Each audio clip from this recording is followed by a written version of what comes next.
শুক্রবার সকাল 10টা 10 নাগাদ ভূমিকম্পে কেঁপে উঠল শহর কলকাতা।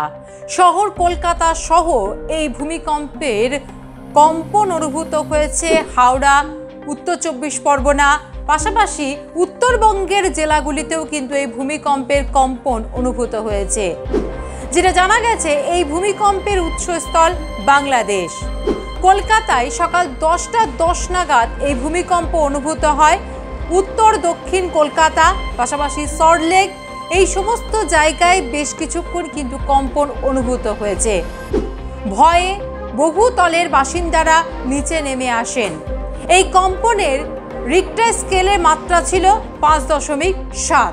বাংলাদেশে এর উৎসস্থল এই ভূমিকম্পের, এমনটাই কিন্তু জানা গেছে। তবে এই ভূমিকম্পের ফলে ভীত হয়ে পড়েন শহরবাসী। বহুতলের মানুষ তড়িঘড়ি নিচে নেমে আসার চেষ্টা করেন। তবে যেহেতু এই ভূমিকম্পের তীব্রতা খুব একটা বেশি ছিল না এবং কম্পন বহুক্ষণ স্থায়ী হয়নি বলেই ক্ষয়ক্ষতির পরিমাণ তেমন ছিল না। তবে মানুষের মধ্যে আতঙ্ক ছড়ায় এই ভূমিকম্পকে ঘিরে।